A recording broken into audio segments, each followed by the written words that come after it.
Good day, students. Allow us to introduce ourselves. My name is Erlene Bayabaya, And I am Aliana Mil Cadasalia, and we are the Passionate Teachers.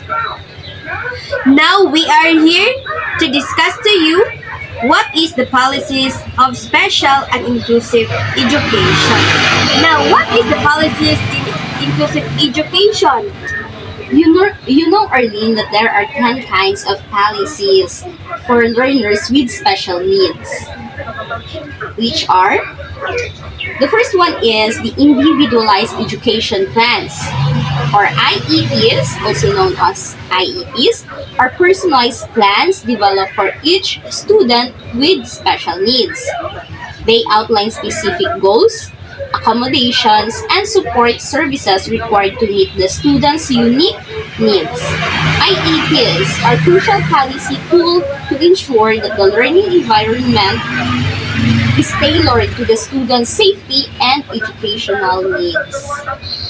Are you with me? Yes. And the next one is the special education laws and regulations. Many countries have laws and regulations governing special education.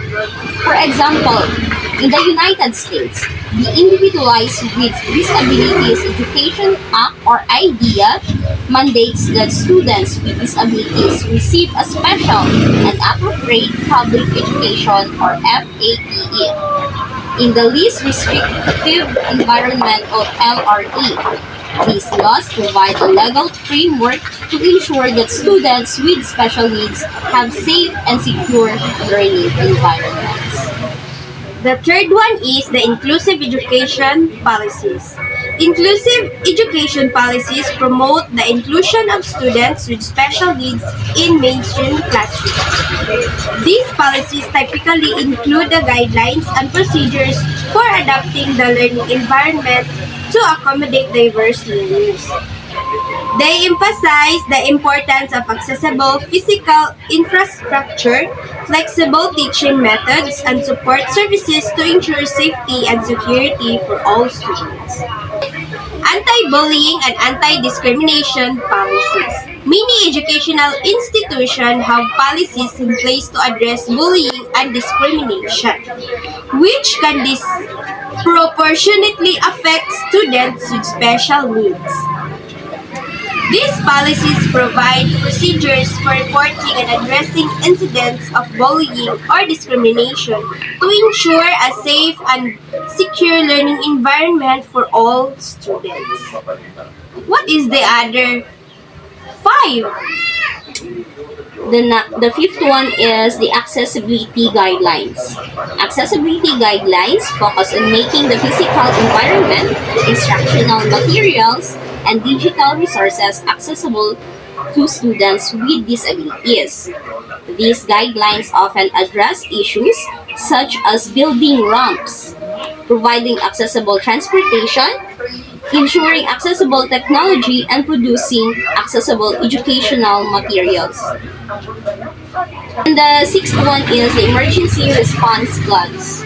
Schools should have emergency response plans that take into account the needs of students with special needs.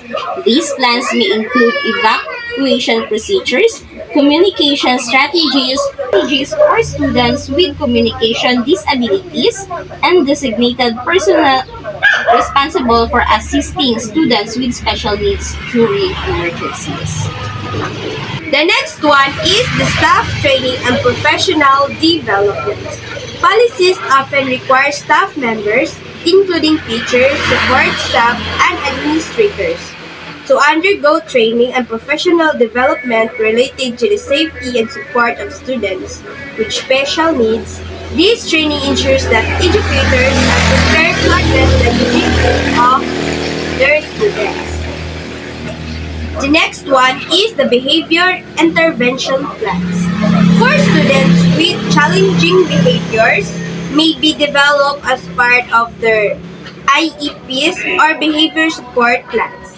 These plans outline strategies and procedures for managing and de-escalating challenging behavior safety and effectively.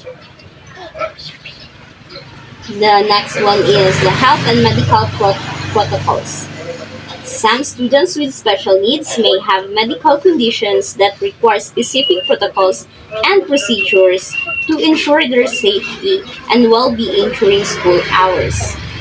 These protocols may include administering medication, managing allergies, or responding to medical emergencies. And the last one is the accessibility and accommodations for assessments. Policies often specify accommodations and accessibility features for assessments to ensure that students with special needs can demonstrate their knowledge and skills on standardized tests and assessment in a safe and secure manner.